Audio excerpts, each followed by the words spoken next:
Ok, espero que ya no tengamos problemas en la señal. Comenzando de nuevo, hoy vamos a repasar el tema titulado osteomielitis. ¿Qué es la osteomielitis? Se la define como un proceso inflamatorio que puede ser agudo o crónico en el tejido óseo.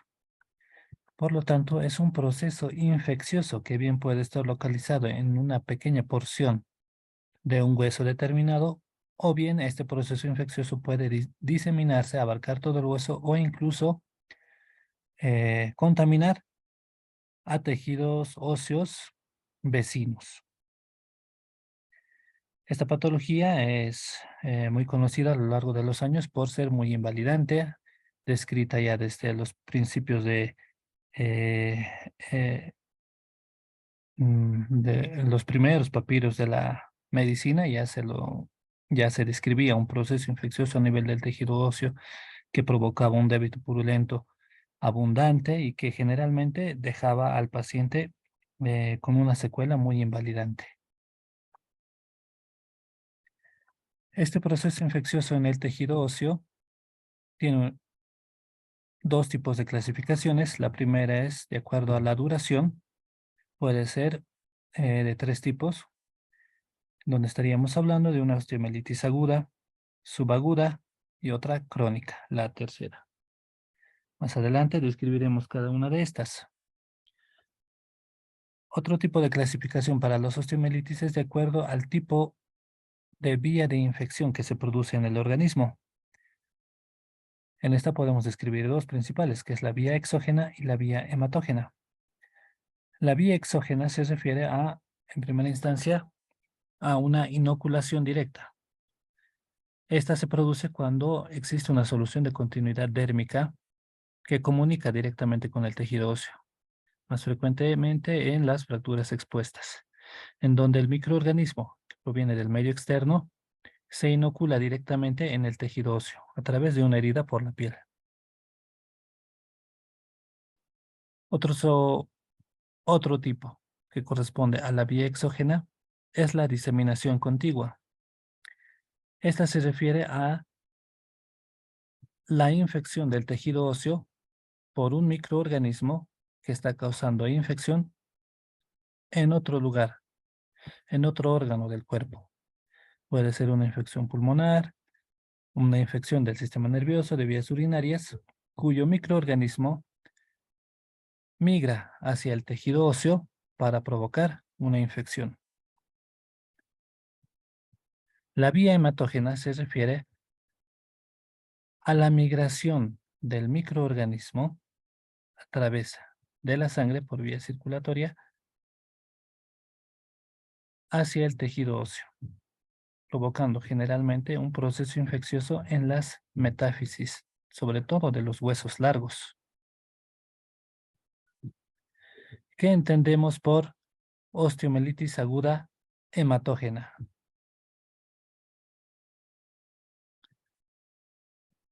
La osteomielitis aguda hematógena es el tipo de infección en el tejido óseo más frecuente. Este tipo de infección se observa principalmente en los niños. Es más común en el sexo masculino, en los varones, y afecta a todos los grupos de edad infantil.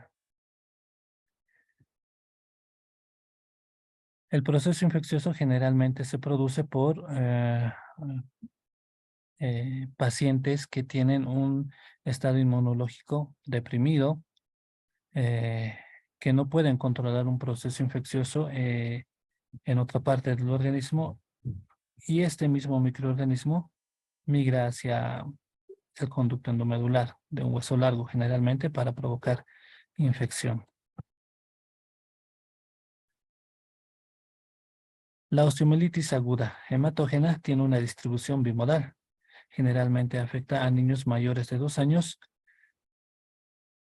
y otro rango de edad muy frecuentemente afectado es entre los 8 a 12 años de edad. Los huesos principalmente lesionados son las metáfisis de los huesos largos que están próximos a las cinturas. escapular y pelviana, es decir, en la metáfisis proximal del húmero, metáfisis proximal del fémur. También en la metáfisis proximal de la rodilla y distal del fémur.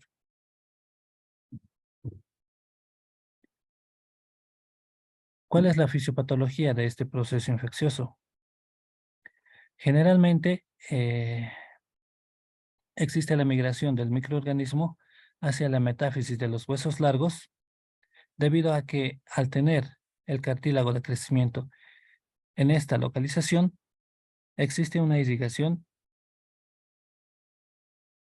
en mayor proporción en relación a a las otras estructuras del hueso largo, como son las epífisis y las diáfisis. Entonces se produce una siembra bacteriana a nivel del hueso largo.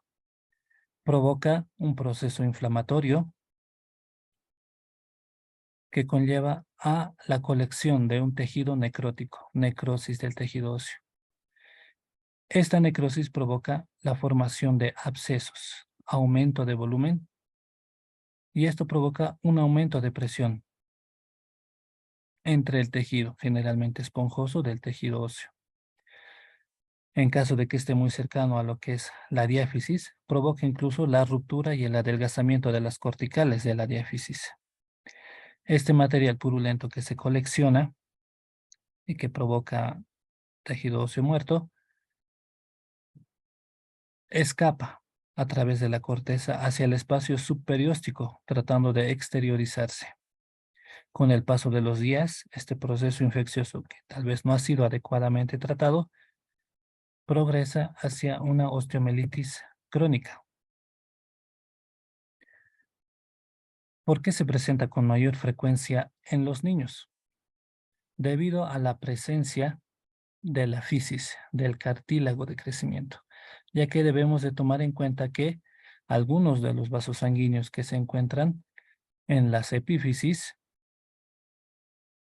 tienen que ser rebasados principalmente a través de la fisis. Y la característica de esta localización es que no tienen demasiadas células defensivas, leucocitos, neutrófilos que puedan localizar al microorganismo, por lo que éste tiene un lapso de tiempo que le permite migrar incluso hacia la cavidad articular. Entonces, si bien la fisis, al no tener bastante irrigación, puede en algunos casos eh, comprenderse como una barrera fisiológica que limita lo que es eh, la migración del microorganismo hacia la cavidad intraarticular. En pacientes inmunodeprimidos, esto más bien va a facilitar que el proceso infeccioso se propague.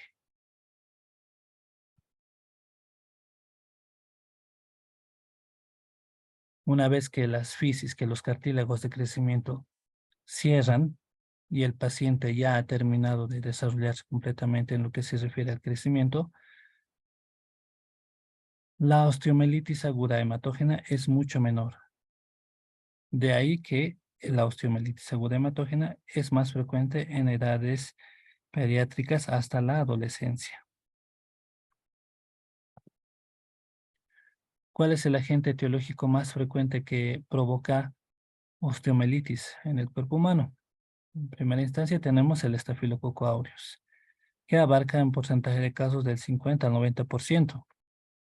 También se ha podido determinar que existen microorganismos que provocan osteomielitis en determinados grupos etarios. Por ejemplo, el estreptococo del grupo B es más frecuente, es más frecuentemente encontrado en pacientes menores de 3 meses. La Haemophilus influenzae es más frecuentemente encontrado en pacientes de 6 meses a los 2 años. En pacientes inmunodeprimidos, generalmente encontramos a osteomielitis, procesos infecciosos en el tejido óseo secundarios a salmonela, a, a patógenos micóticos, a hongos. Para el diagnóstico, se debe de realizar toda una batería de exámenes complementarios, pruebas de laboratorio como ser recuento de glóbulos blancos, reactantes de fase aguda como velocidad de eritrosedimentación, proteína C reactiva. Se recurre a las placas radiográficas siempre en caso de sospecha diagnóstica y no en pacientes que no tienen un cuadro clínico muy florido. Se recurre a lo que es la gammagrafía ósea con un marcador que es el tecnesio 99. También se puede hacer uso de lo que es la resonancia magnética. Siempre que se tenga ya la salida del líquido de débito purulento a través de la piel por una herida desde eh, el tejido óseo, se debe de recurrir a la toma de una muestra para un cultivo de antibiograma. Generalmente en pacientes en edad pediátrica, los hallazgos clínicos ah, son muy mínimos, no es un cuadro clínico cantado que nos pueda determinar una osteomielitis, un proceso infeccioso, más que el dolor localizado y la limitación funcional por bloqueo en una determinada región en el cuerpo. De ahí que se utiliza exámenes complementarios para confirmar la sospecha diagnóstica. Entonces, como ya les había mencionado, hacemos uso de una placa radiográfica. En huesos largos utilizamos proyecciones AP y lateral. Para las articulaciones, de igual manera.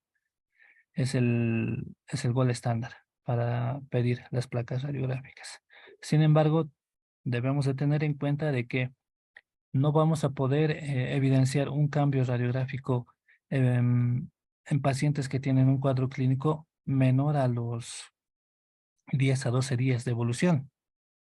Esto no quiere decir que no debamos de tomar estas placas radiográficas porque nos sirve para controlar la evolución de la patología, si el tratamiento que estamos instaurando es adecuado o no. Hay pacientes que vienen con un cuadro clínico incluso de un mes. Entonces, ahí ya, por ejemplo, las imágenes radiográficas son mucho más eh, sugestivas de un proceso infeccioso activo en el hueso. ¿Cuáles son? Los signos que debemos de tener que observar en una placa radiográfica es el engrosamiento del periósteo, como pueden ver en la imagen. Hay hay una eminencia que sobresale de lo que es la misma cortical del tejido óseo. Este es un periósteo inflamado. Además de que hay una imagen radiolúcida intrasustancia, es decir, en la misma masa del hueso largo en la diáfisis, a lo que se puede decir que es un secuestro grande, que tiene como contenido débito purulento.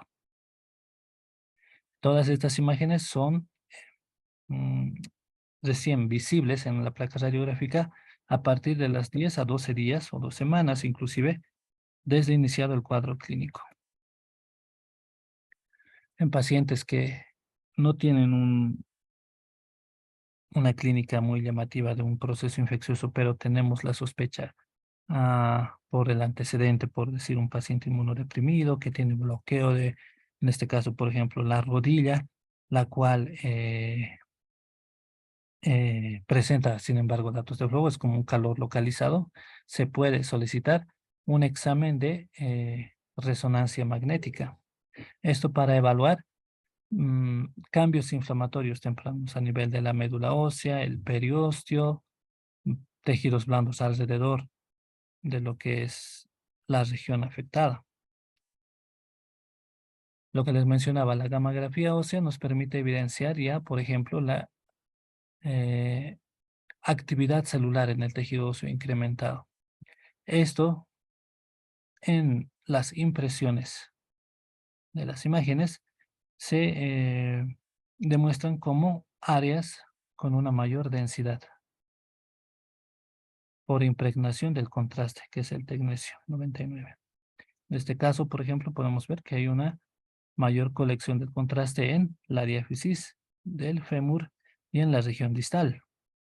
Este estudio generalmente se utiliza para también descartar que el proceso infeccioso se haya diseminado hacia otros huesos del organismo, por ejemplo, hacia el fémur contralateral, hacia el tobillo, hacia miembros superiores. También nos sirve como una confirmación diagnóstica ya incluso desde las 24 a 48 horas después de iniciar el cuadro clínico. teniendo una especificidad y sensibilidad del 90 al 95% en los pacientes. Muchas veces se recurre a exámenes de imagenología no tan detallados, pero sí sugestivos para un proceso inflamatorio localizado, como ser la ecografía u ultrasonido. Esta nos permite diferenciar una osteomelitis aguda hematógena de una celulitis, debido a que la osteomelitis, obviamente ya habíamos mencionado, es un proceso infeccioso en el tejido óseo. La celulitis ya es un proceso inflamatorio o infeccioso en las partes blandas, descartándonos que haya, por ejemplo, un periosteo inflamado. Entonces, en este caso ya estaríamos hablando de que la infección no ha comprometido, si bien está muy cerca, no ha comprometido al tejido óseo, cambiando el esquema de manejo.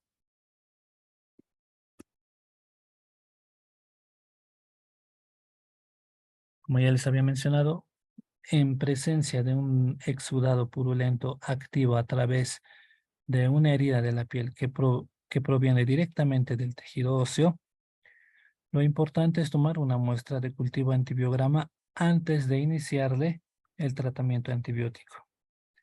Una vez que se toma la muestra y se envía al laboratorio para el estudio y la localización y la determinación del agente etiológico de la osteomelitis, ya se inicia un tratamiento empírico,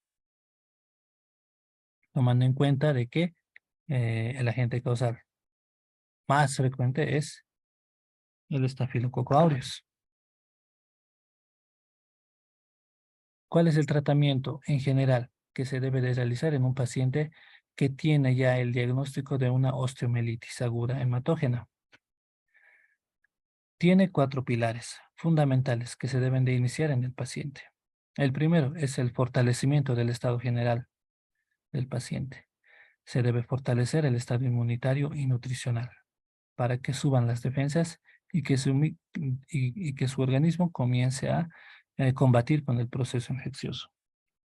El otro pilar es la inmovilización de la región afectada. Si estamos ante un proceso infeccioso en, eh, en la pierna, la inmovilización deberá ser cruropédica, es decir, desde la parte media del muslo hasta la base de los dedos, como se ve en la imagen. El tercer pilar para el tratamiento está en base a un tratamiento quirúrgico a través de una limpieza mecánica, en donde se debe de retirar todo el tejido infectado y contaminado para eliminar el foco de infección. Muchas veces, cuando el paciente viene con un cuadro clínico ya de muchos días de evolución, eh, el tejido óseo se encuentra ya muy desgastado, que puede comprometer incluso toda la circunferencia del hueso largo. En estos casos se recurre a la colocación de un cemento óseo con antibiótico para que la estabilidad del tejido óseo no se pierda. A esto, el último pilar del tratamiento se suma lo que es el tratamiento antibiótico. En primera instancia, empírico, generalmente tiene que ser triasociado como una fractura expuesta. Cefalosporinas, como sea la cefazolina, asociada a una gentamicina, a un aminoglucósido, que es generalmente la gentamicina, y tratando de cubrir también anaerobios con metronidazol. Estos 3 antibióticos de manera empírica se inician hasta tener el resultado de cultivo antibiograma. Tenemos el otro tipo de osteomelitis, que es la osteomelitis subaguda hematógena.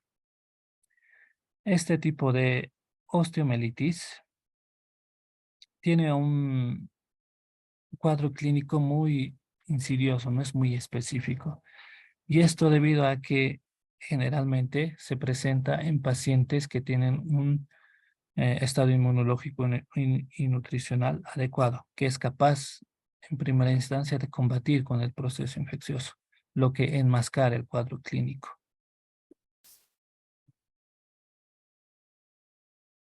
Al haber una mayor resistencia del huésped, el microorganismo que causa el proceso infeccioso se tarda en desarrollar toda la clínica que ya habíamos mencionado. datos de flogosis localizado es muy difícil de ver, pero sin embargo hay un dolor en lo que es la región afectada del tejido óseo. Siempre siempre se debe de correlacionar los hallazgos, sospechas clínicas con exámenes complementarios, que generalmente son los mismos que se han mencionado para la osteomielitis aguda hematógena. ¿Qué datos clínicos generalmente se ven en estos pacientes? Estos no se manifiestan hasta las 2 semanas. Los datos clínicos son mínimos. Inclusive no se ve un cuadro febril que llame la atención. Generalmente son esporádicos. Incluso los glóbulos blancos se encuentran en valores normales. Lo que sí es un poco sugestivo de esta patología es los rectantes de fase aguda, que se encuentran elevados hasta en un 50% de los casos.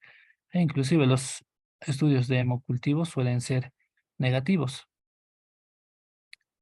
por lo que se debe de recurrir a una toma de muestra intraoperatoria. Se realiza una biopsia ósea en caso de sospecha clínica por una gammagrafía, por una resonancia o por una ecografía, o bien por una radiografía que nos dé la base o nos autorice para poder realizar una toma de muestra intraoperatoria para poder confirmar el tratamiento, perdón, la patología.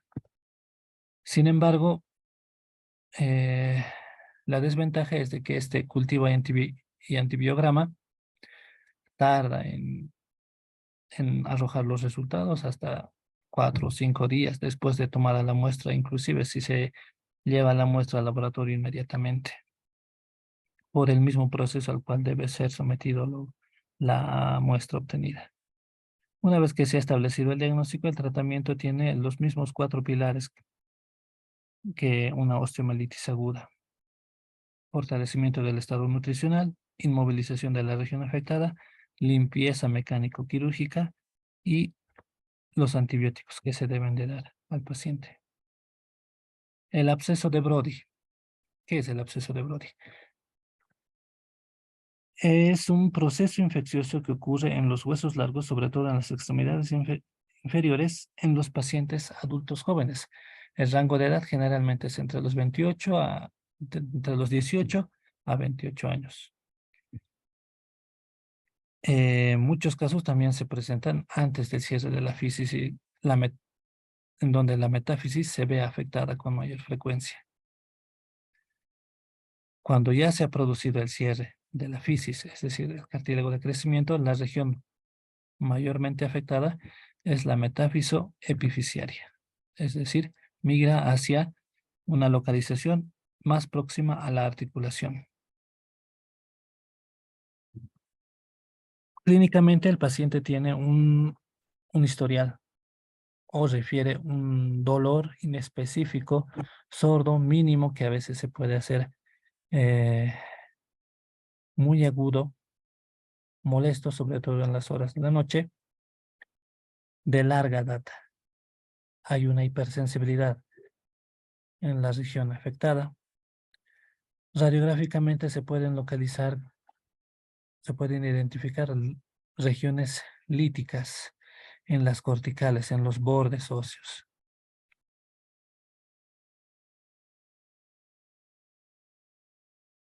Al tener rectantes de fase aguda elevados, cuadros febriles inespecíficos, eh, el dolor crónico, acompañado de imágenes de ecografía, gammagrafía, resonancia o tomografía que nos den la sospecha de un proceso infeccioso en el tejido óseo, igualmente se recurre a una biopsia intraoperatoria para el tomado de muestra. Generalmente este diagnóstico se lo realiza intraoperatorio porque ya estando en la mesa quirúrgica a través de un abordaje por planos hasta el tejido óseo, el tejido óseo pues es fácil y el tejido óseo infectado es fácil de identificar. Es decir, el diagnóstico se hace in situ. Se toma la muestra y se manda para cultivo antibiograma para complementar el último pilar, que es los antibióticos. La osteomielitis crónica.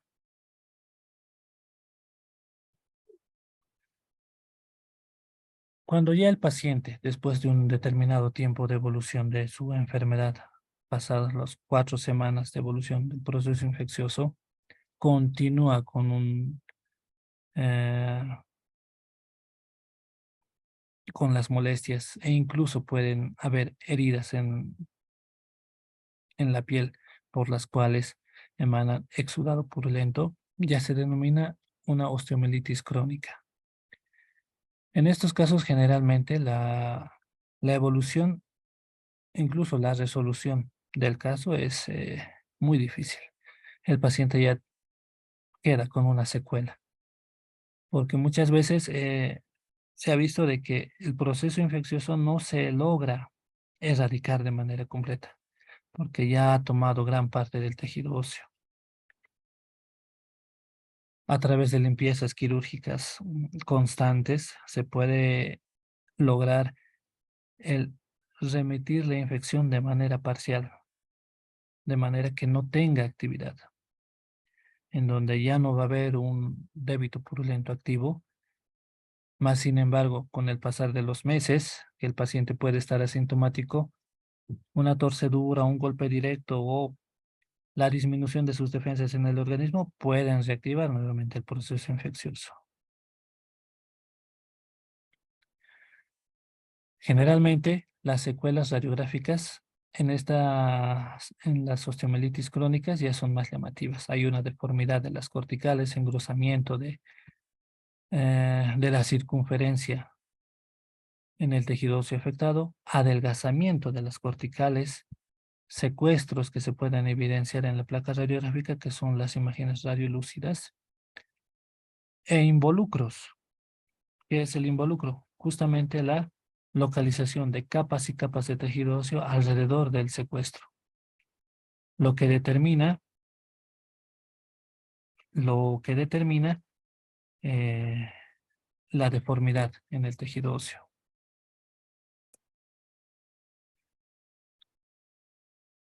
Muchas veces se ha informado que estas osteomielitis crónicas pueden tener una transformación maligna, aunque es muy poco frecuente, siempre se debe de tomar en cuenta. ¿Por qué?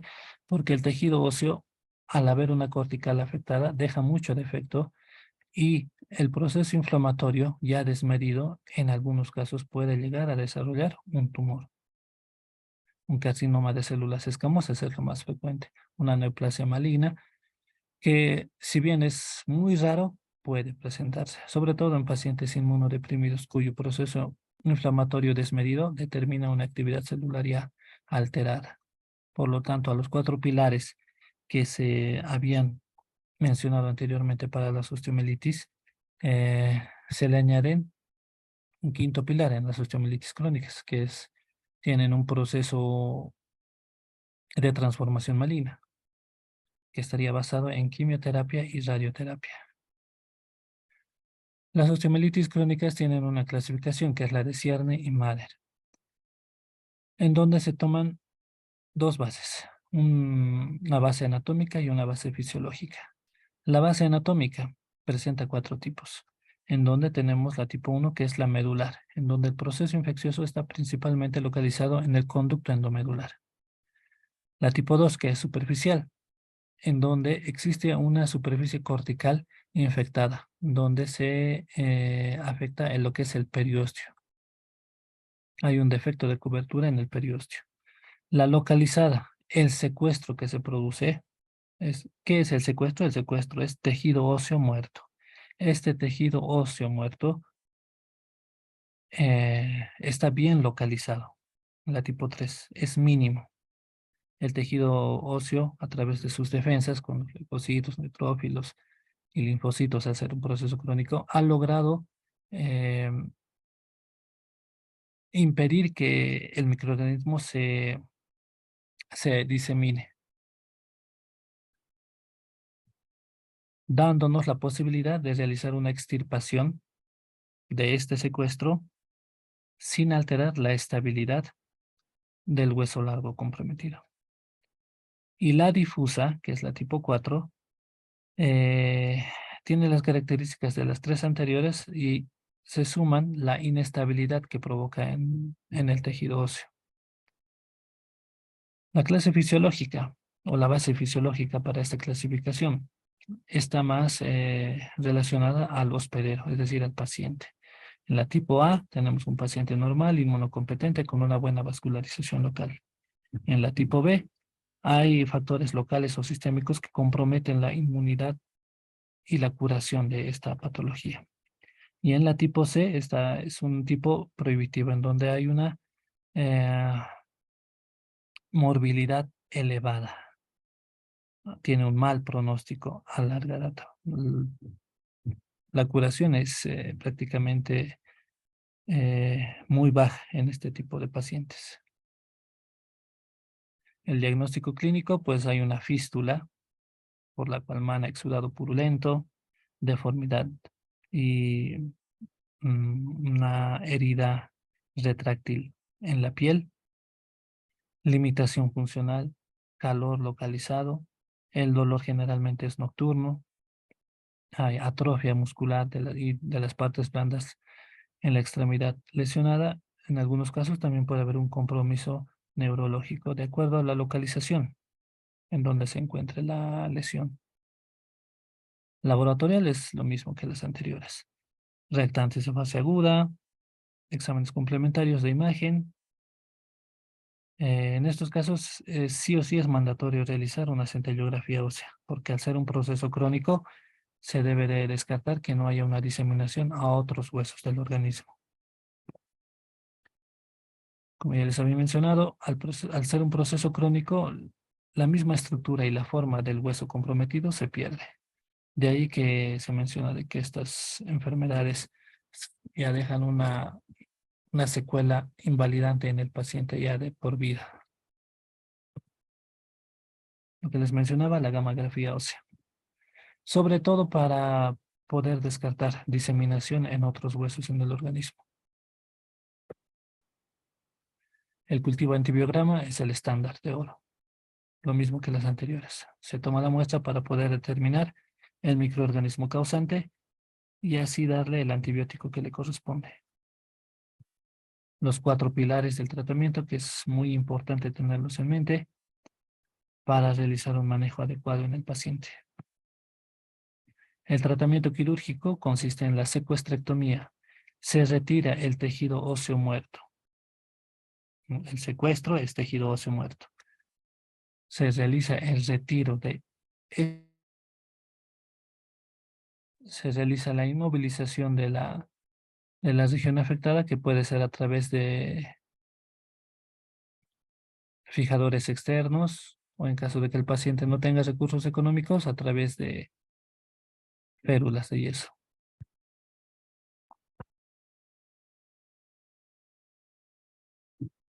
Eso es en cuanto se les puede mencionar a una osteomielitis. Nos vamos a tomar un pequeño descanso para repasar unos 5 minutos. En unos 5 minutos nos volvemos a conectar y repasamos luego lo que son las displasias de cadera. ¿Ok?